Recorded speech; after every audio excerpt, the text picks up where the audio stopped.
Welcome to this edition of Soul of Warren County. I'm your host, Mickey Gwynn. It's always good to have someone from the old neighborhood in the studio, especially someone who's accomplished many different things in their life, and especially during this time of Women's History Month. So with that, I'd like to welcome Miss Hattie Taylor Wood. Thank you, Mickey. I'm pleased to be here. I'm just tickled. Well, thank you for coming in to be with us. As we've talked before, Yes.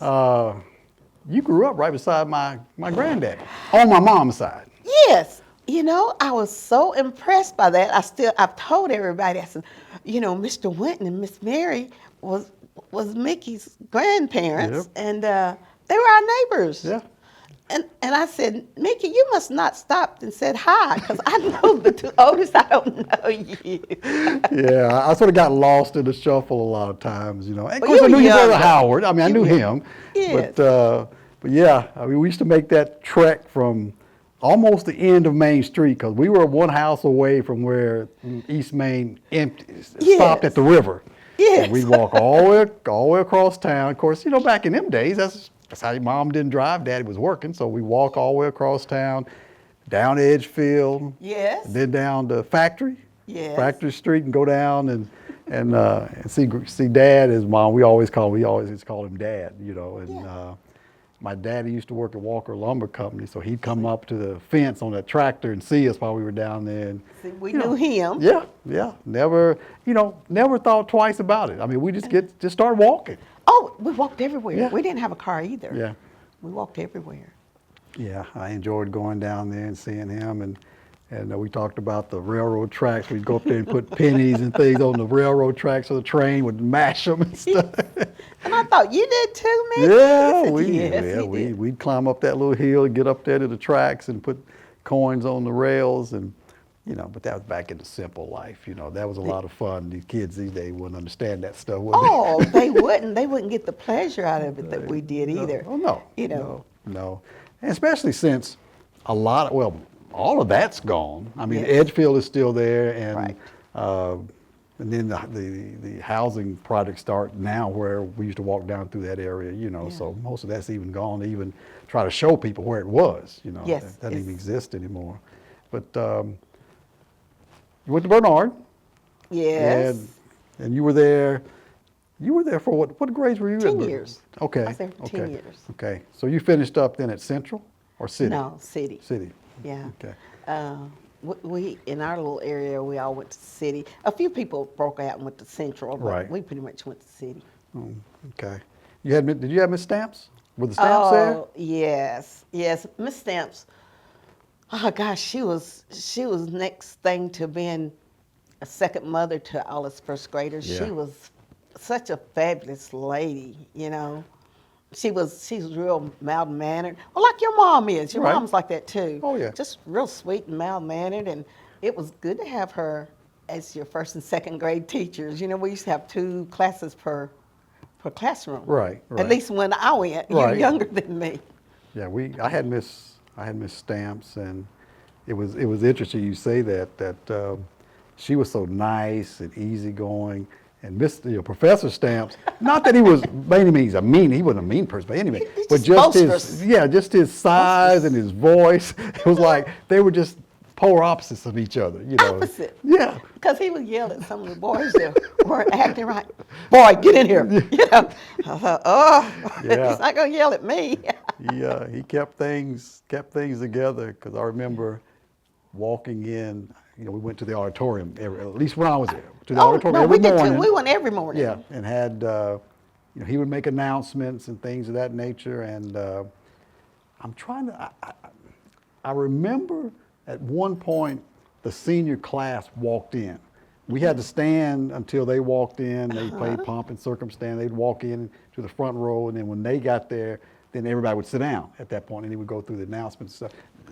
Did they do that when you were there? Yeah, Okay. I probably remember a lot more because I was older. Right. But he would, they would play the music. Miss Gwen or Miss Locust would play the piano. And they had a piano and an organ at the time. And we would say the pledge to the allegiance and a prayer, sing a song. And when they would play the graduation march, that would be their practice. And but you guys being the youngest, they would be, if you were looking at the stage, that would be on the left-hand side, and y'all would be 2, 3, 6 back. Right, right. Because to honor them, and they would walk in and march, and that music just, even when I hear it to this day, it Yeah. just makes my heart feel proud. And they'd walk in, and you little ones had to be back there and Yeah. see them walk in. I'm Yeah. sure it made you proud. Oh yeah, it was always interesting to see them walk in and remember that even today, and the plays that we had. Like I said, I went there first and second grade, Yes. and I remember having a play in the second grade. I mean, we were young, Yeah. and we had to read some of the script. It was a wedding scene. Matter of fact, my sister Kathy was the bride. How And cute. I don't know if you remember Harrison Bowles, one we call Butch. He was the groom. Yes. And I was a preacher. So I had to Ricky, read. how fitting. I had to read the vows to them. So I was up there in a black robe, and I read their vows and things. And we had the maids of honor and all that. I mean, just like a regular wedding. Yeah. And it was as I remember, it was a 2-scene play. Yeah. The wedding itself was the first, and I remember the wedding party had to walk up the aisle, just like the senior class. They had to walk Right. up the aisle and then come up onto the stage, which, for 2 years old can be a little daunting at that point, trying to get up the stairs to get up on the stage. Exactly. And I remember going through practices and rehearsals, and sometimes they'd slip going up the stairs and all that kind of stuff. But it was a 2-act play, and the first act was the actual wedding ceremony. That is cute. And the second act was, newlyweds were having some issues with how the groom, Butch, was having some problem with how Kathy made coffee. Miss Stamps, she put on a good play with you guys. Very intense play for a bunch of second graders. And so Kathy and Butch's husband and wife, they called me in as a mediator about the coffee. And I remember That is so updated. they wouldn't let us drink coffee. I mean, back in I the day, know. kids couldn't drink coffee. But, Right. So we had Dr. Pepper in our cups, Yeah. and we would rehearse with Dr. Pepper. And I remember I had to take a sip of the coffee and act like it wasn't that good, but I couldn't spit it out. I just had to make that sort of motion of like, nah, this isn't that good. But I had to talk to them about how it's more about than just coffee, and y'all newlyweds kind of thing. But yeah, that a is very funny. intense play for second graders. Well, see, Miss Stamps, we had one with Miss Stamps also. Okay. But it wasn't like you guys. It was really up to date. Ours was the Three Little Pigs, it's something about the twins, because me and Nina Woodley, Okay. they used to, we were the twins. Oh, okay. I think it was because we both was kind of short and plump. Oh wow, that's probably one of the reasons. Anyway, Fred Locke was the wolf. Okay. And what she did, the guys that did maintenance, they had we used cardboard a lot, of pasteboard. Right. We made a house and we put little curtains, and it was the back part of our classroom. Oh, okay. But that was a lot earlier. It got more updated. Right. She went along with the times.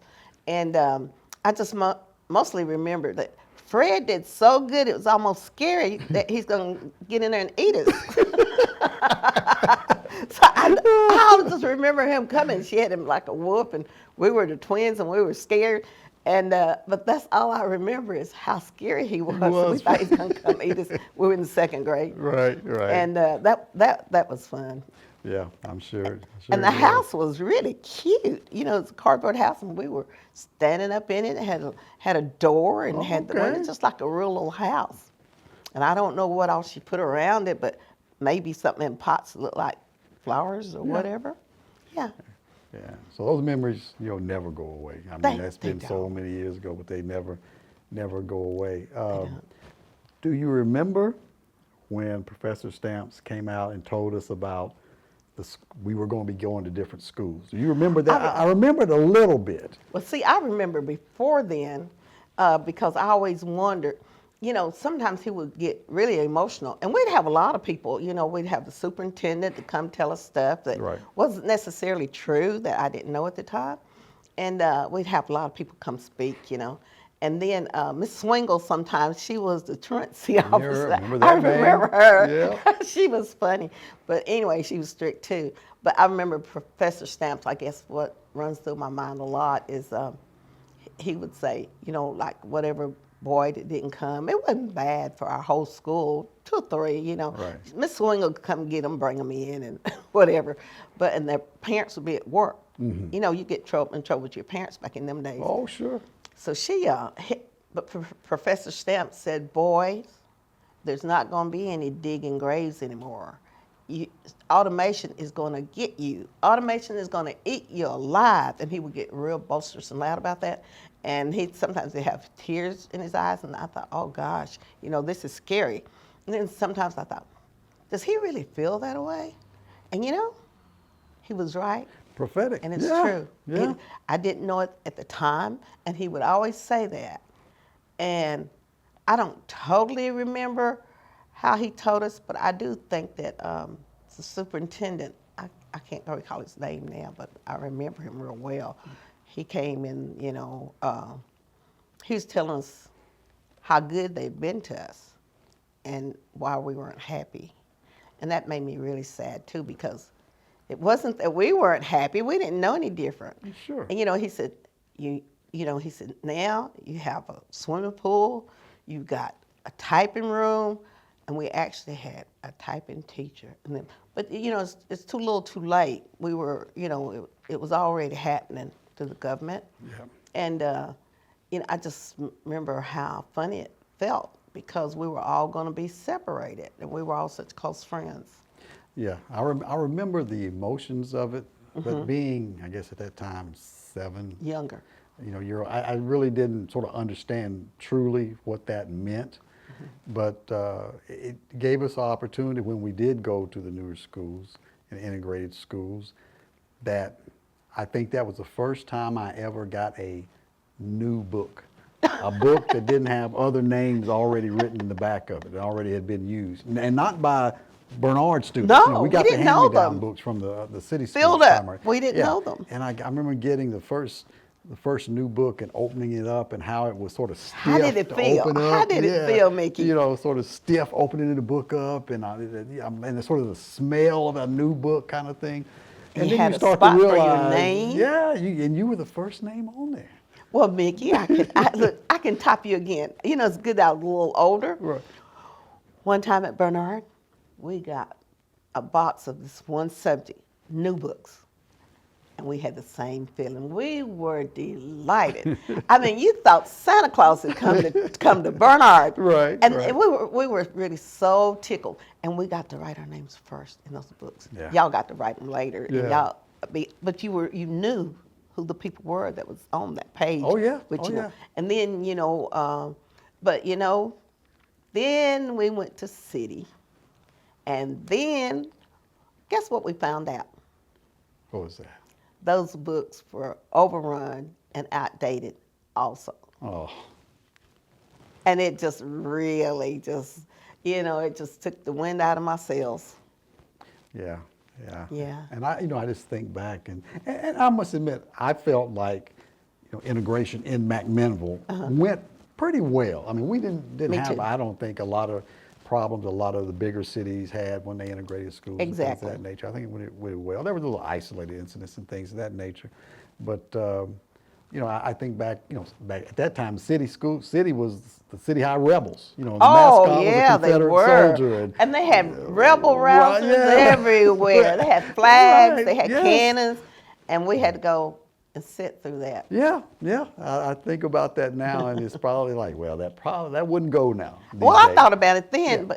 but we didn't have too much because, see, I'm the youngest of 8, and my oldest nephew was only like a couple of years younger than me.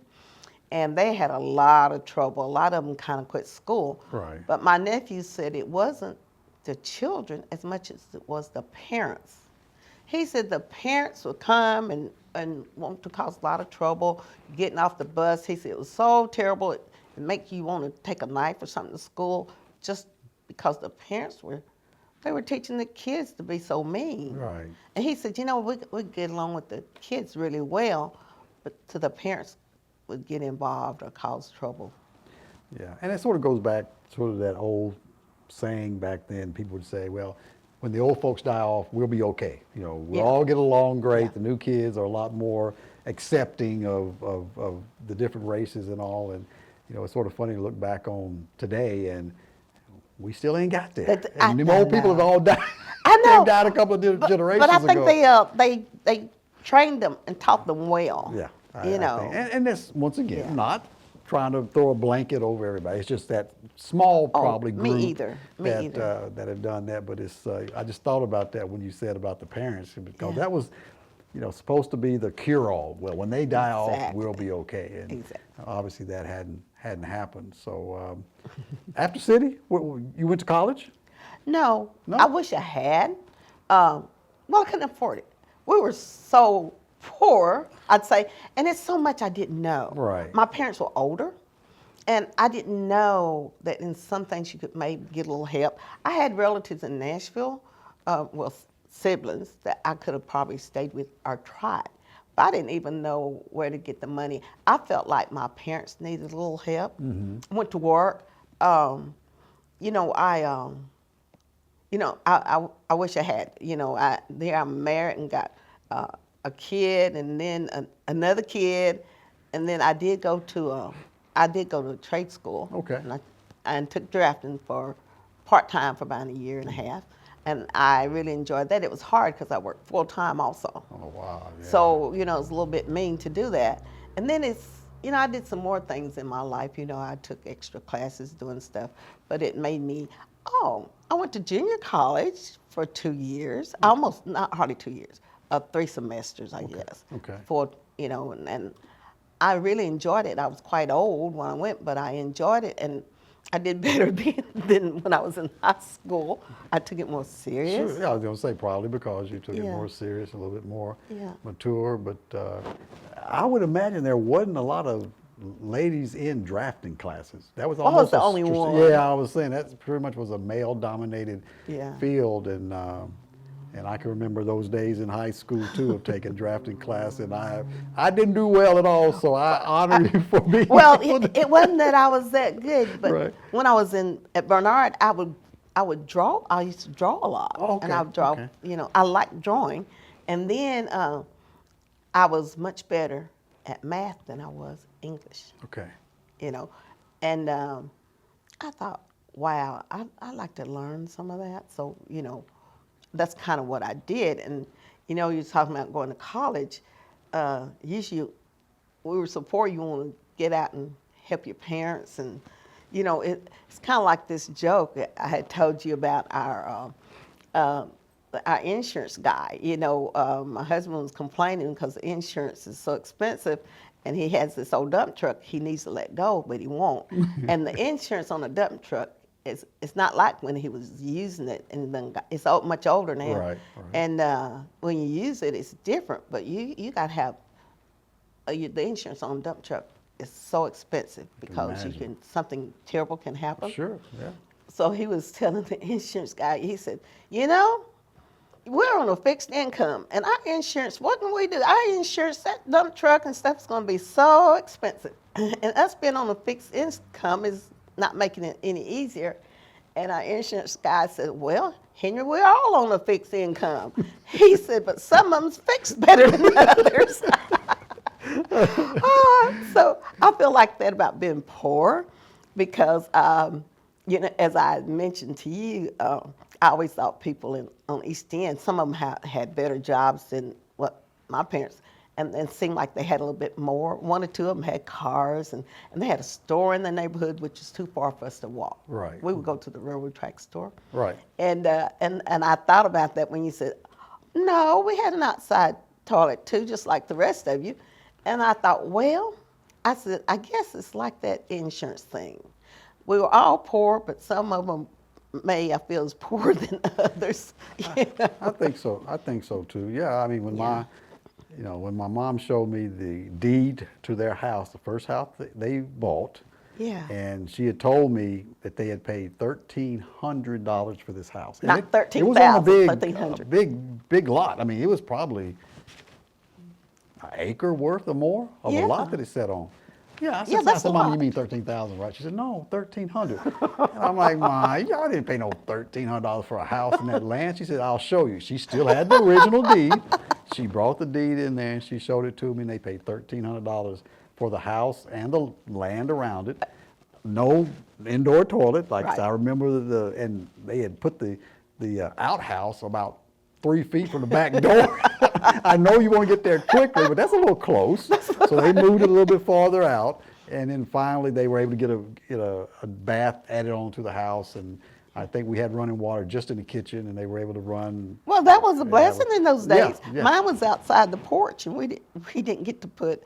I lived there until I was 17, and I guess 17 and a half. Mm-hmm. And me and Howard then moved our parents, and she finally had an inside toilet after all those years. Yeah.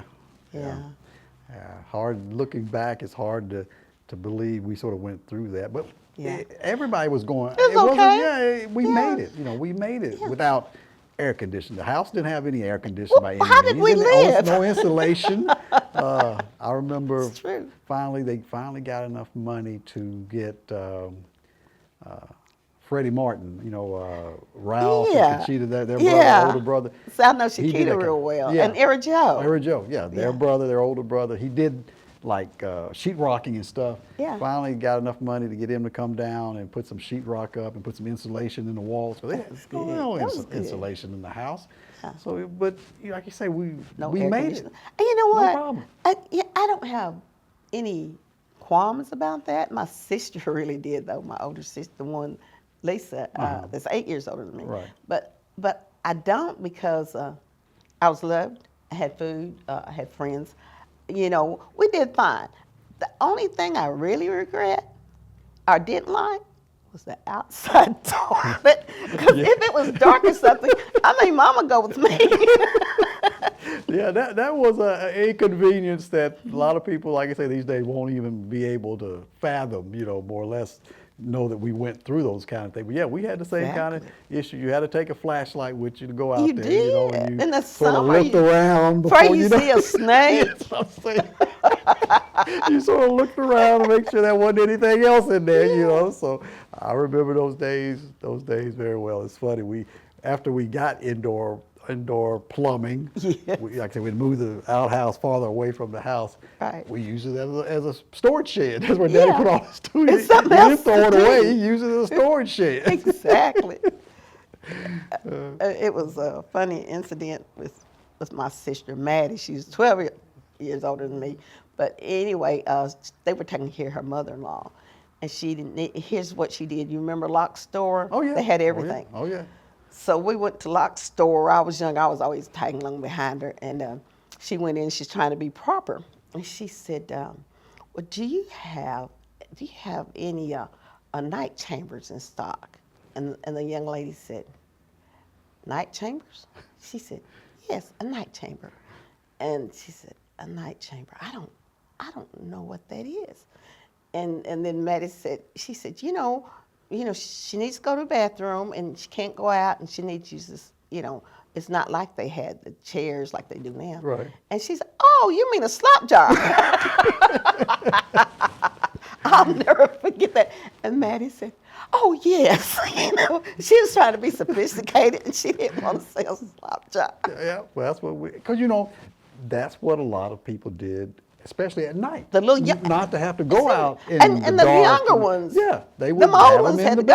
Yeah, they would have them in the bedroom, and you would use those. Yes, exactly. And then go out and empty them in the outdoor, outhouse the next day. Whatever. if you were weren't able, if you were younger, depending on your age, or if you're sick now, you got to use the night chamber. Yeah, I was talking about this being Women's History Month and everything. Boy, I tell you about thinking about those days. You talk about some history, but like you say, we all made it through with no problem. We all were in We the same. did. Even though there were people that I thought, like you, Like the that I insurance. felt was better off than we are. I remember the Martins, Mr. Howard, Miss Sadie had Oh, that nice house with the big white columns down there on. Oh, beautiful.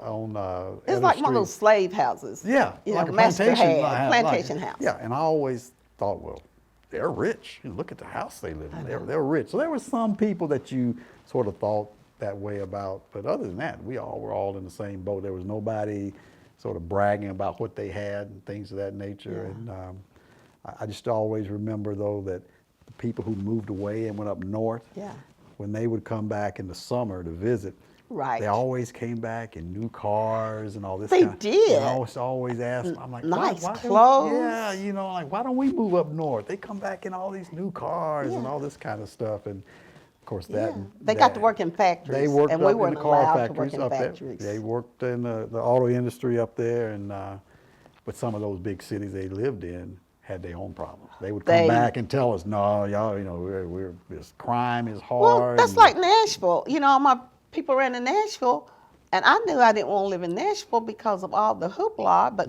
they did have a little bit better opportunity in Nashville than we did in McMinnville. But it's like you said, hey, they had their issues too. Yeah.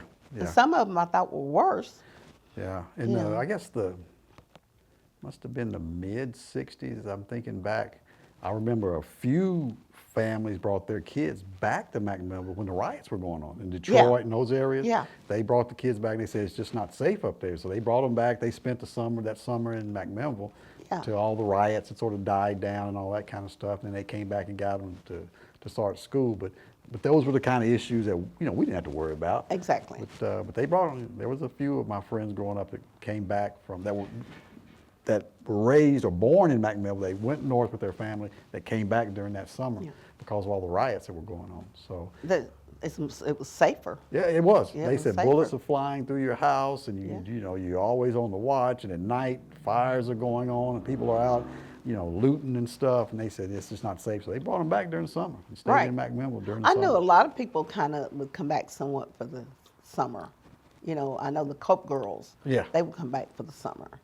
And but talking about Mr. Howard's house, just this weekend Sunday, I was talking to my sister-in-law, and she had read my book, and she was making comments on it, and she said, she said, well, we lived the same way, only we didn't get to go into McMinnville because they lived at Cove, up in the Cove, they called it in the country. She said, and we thought you guys had it. We didn't know y'all had it just as bad as we did. And she said, they're real close related to the Martins. Okay. And because Henry's grandmother was Martin. And anyway, she said, oh, I got to spend a night, with Shakita and them, the Martin, that Mr. Howard's house.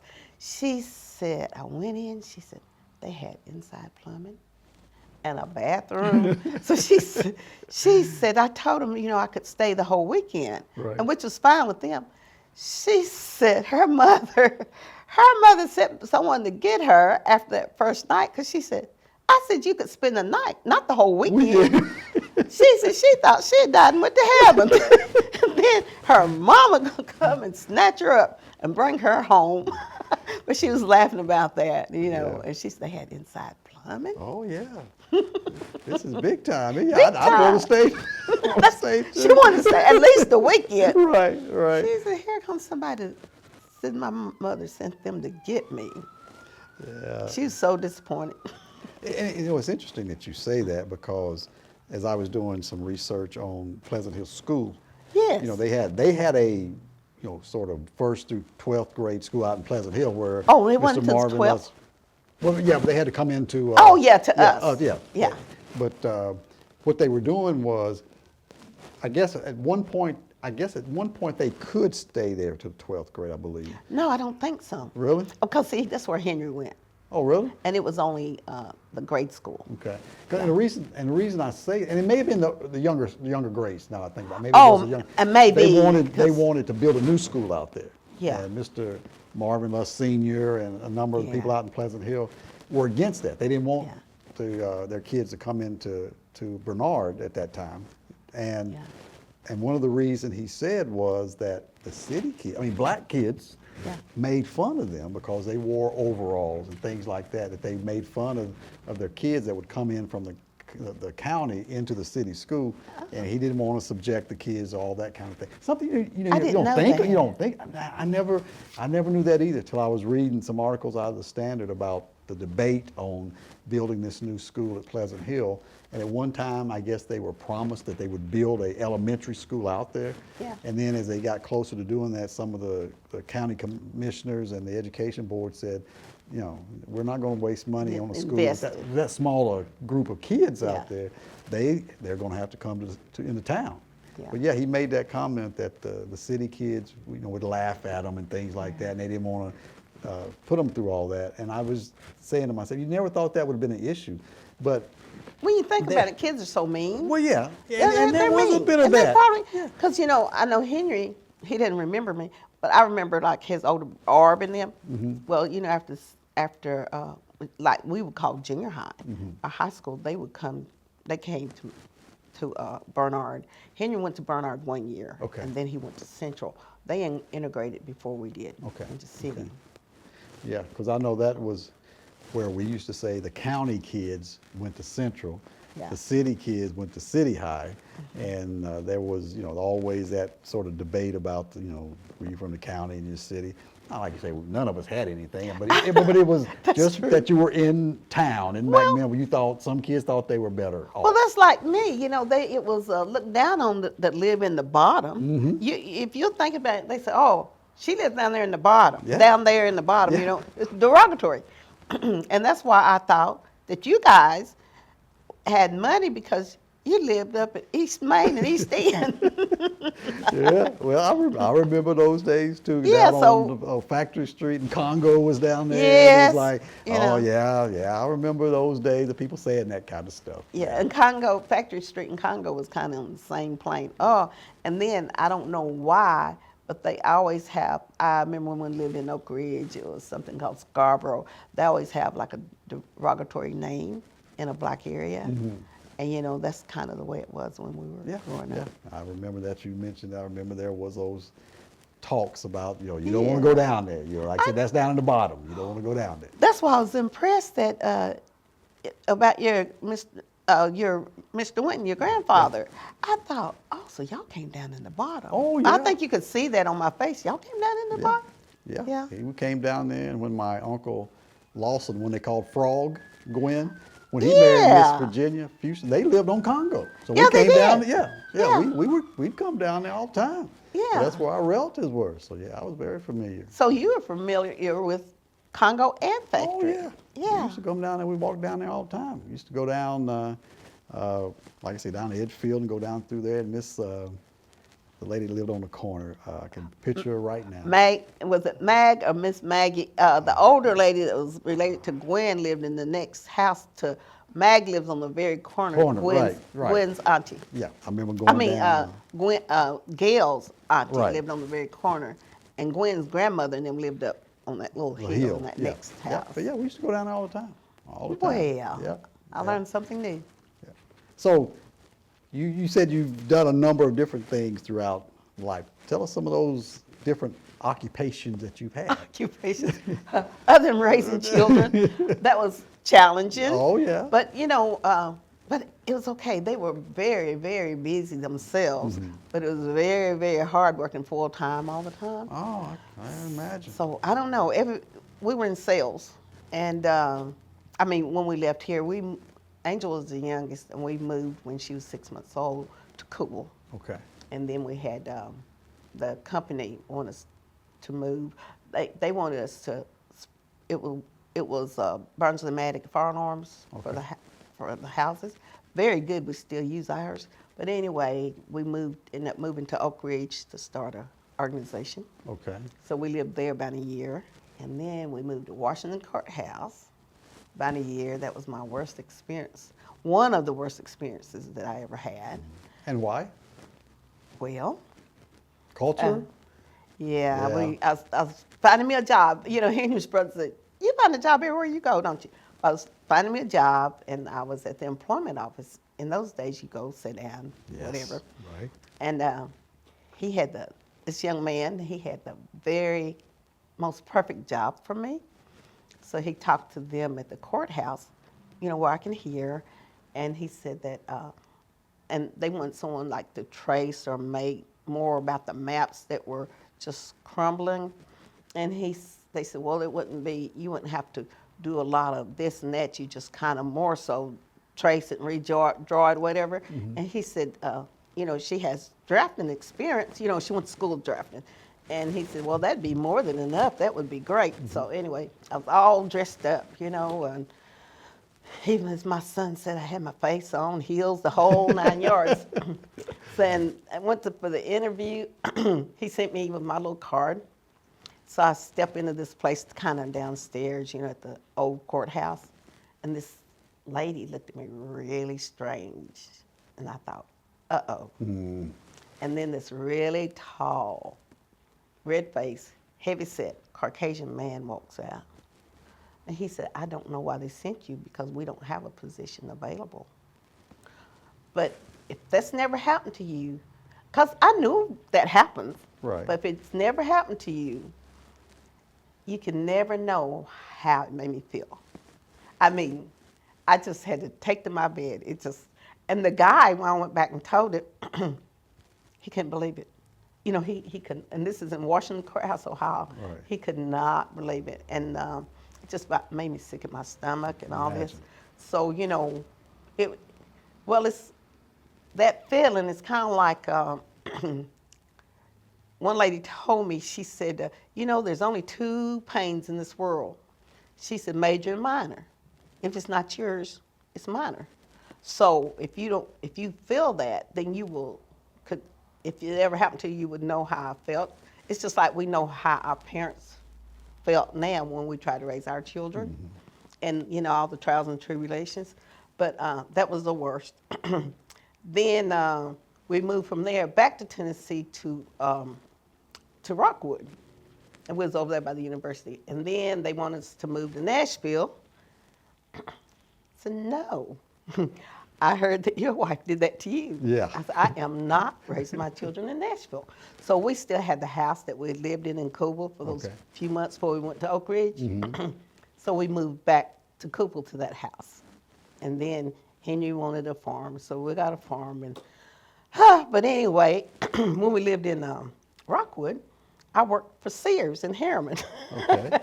And when we moved back to Coupal, I worked at Techco. And then a place called Duron, which is called FlowServe. And, you know, then I got laid off and went to beauty school, and they called me back, and I said, well, you know, I got 1,000 hours in. I only got, you know, 500 left. And he said, Duron was the best place I've ever worked, and we were all close. I still have a bunch of friends. We still have lunch every once in a while. Well, at least 3 times a year. And he said, well, he said, you know, if you come just part-time, you get your insurance and everything back, and having these children, I need insurance. Sure, yeah. So I went back, like to kill me, part-time, going to school. You know, it was really bad, but I got it done, and then a year later, I opened up. I did hair at home, a little shop, and then I opened a shop here that I did hair for 12 years. Okay. So that had me meeting all these little young people I wouldn't have known. And they're all grown up and got their own families, and I got really close to them. But anyway, not too exciting, but that's what No, happened. very exciting. Because, you know, to me, that was during a period where you didn't see a lot of people who moved around for jobs. It seemed like, and I know it's probably not an accurate statement, but it seemed like people either stayed here, or they Yeah. went in the military, Yeah. or they went up north to work in the factories kind That's of thing. true. That would seem like That's the true. 3 paths that a lot of people from, at least, you know, black folks from McMinnville took. But you didn't hear many stories about someone like, you know, you and your Moving husband in going to sales. Ohio and sales and those kind of things. Yeah. So it's interesting that you sort of had that path that you went through. I was thinking as you was telling the story about, you know, that very unfortunate incident you had. You said you went to the employment office, and you know, I know back then they had cards they would give you, and Yeah, you took had the my little card. Yeah, I don't know why, but growing up, it seemed like everybody thought that place was the unemployment office. They said, "Where you going?" "I'm going to the unemployment office." Oh, you know, that's Like, true. Not the That's unemployment, the true. employment. That That's true. They would call it the unemployment the office. unemployment. I call the Everybody would employment office. say, I'm going to the unemployment office. And I'm thinking, okay. Then as I got older, I was like, no, it's not unemployment. It's actually the employment office. I'm trying to remember what I said. Did I say You unemployment? said, no, you said employment. Okay. That's why I said, now that's somebody that knew really what it was called, because growing up, that's all you ever heard. Well, yeah, man, they went down to the unemployment office and looking for a job. I'm like, That's no, true. that's just the employment office. That's true. Let's talk about the book. Oh, okay. Where did that inspiration come from? Well, it really came from my daughter because she's so curious. You know, she bought her dad a book that had questions in it, and that was years ago. He hasn't written the first thing. Okay. But anyway, she wanted to know about us growing up. She wanted to know about the past and how it's related and relatives and all this stuff. So she bought me a program that's called Storyworth, and it is 160 some questions. It would give you so many at a time, but they were just, and especially since I wasn't writing anything, Right. it took me 9 months to even write anything. But I didn't know it kind of named itself. Okay. I didn't know what it was going to be. But after writing all the things, and I decided it wasn't as overwhelming if I wrote from the earliest time, that I could remember. Right. To high school, through high school, it would be easier. It's like eating an elephant one bite at a time. One bite at a time. And anyway, but when she said, "Oh, Mama, whatever, you can do your second book." So I looked at her like she lost her mind and bumped her head, because it was, it got real emotional, about all the things. Right. Yeah. And so then I thought about all the things we really did go through, and when we, went to city and having to go through that, because there was a little bit of stuff, like, that wasn't just quite right or make you feel uncomfortable. Sure. So then I thought, oh, wow. That's when I came up with the name of my book. And the name of my book is Growing Up in a Small Jim Crow Town. Oh, okay. Which is what it is. Right. This is still a Jim Crow town. Still a Jim Crow state, because they're starting to do in the Nashville schools, as my relatives are telling me, the same things happen to us.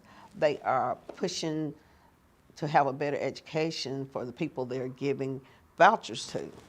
Very controversial. So, Yeah. but it's the same thing that happened to us. Then they'll leave the poorest and the worst off people to the side. And education, my parents, education was the most important. That's all, you got to get your education. Sure.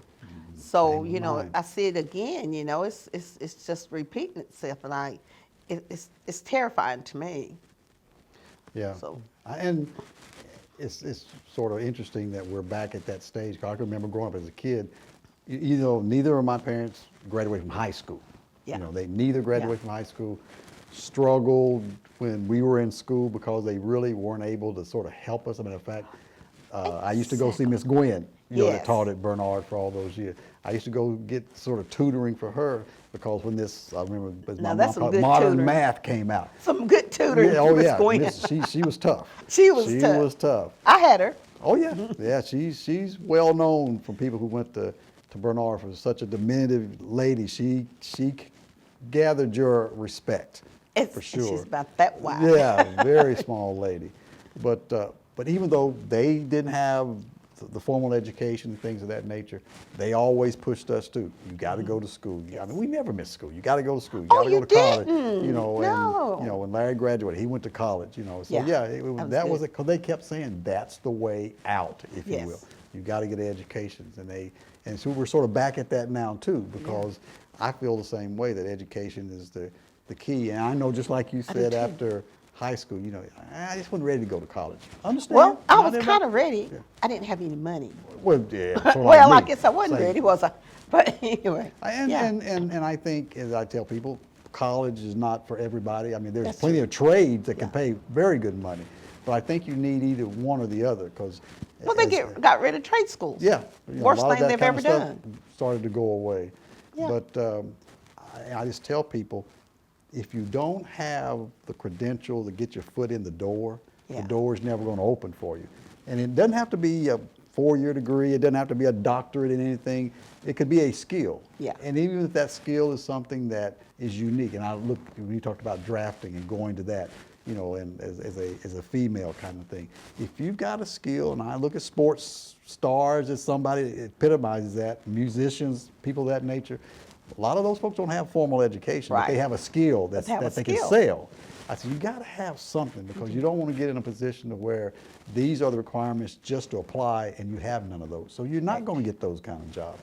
So yeah, they pushed education on us, and education has come right back around to being a very hot button issue, especially in our state and in a state that's been known for years as not having the best educational system in the nation. Exactly. And so we're right back at that again. Kind of like where we started from. Yeah, you know, and it's sad that It didn't- we're back there. It didn't keep growing. It digressed.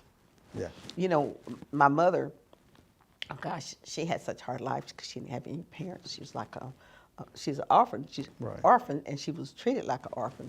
And what time she could go to school, she always made sure that she tried to prepare us for school. She teaches us to count. She teaches our ABCs and write her name and all this stuff and their names. She taught us all that. Our dad was more or less self-taught. He was, one thing, he had such a good memory. which is important. Such a good memory. And, you know, he, his sisters, his dad, you know, and mother could read and write Oh, back in okay. them days. Okay. And they were very old. But my dad said it was more important for the girls to get their education because they're the one that has the children. And I thought that was impressive for old-fashioned. He was very old-fashioned. And he said his dad, he had a lot of sisters. There was 18 of them. The girls went to school, and when they get home, they taught the boys after him and the boys got home from working. So the girls taught the boys. So Daddy was pretty good on all that stuff. And math, you could tell him, he could figure it all up, but he'd say, well, 20 times this is this, and that's that, and that's plus this, you know. And it would be Boy. correct. He was like a calculator. Good.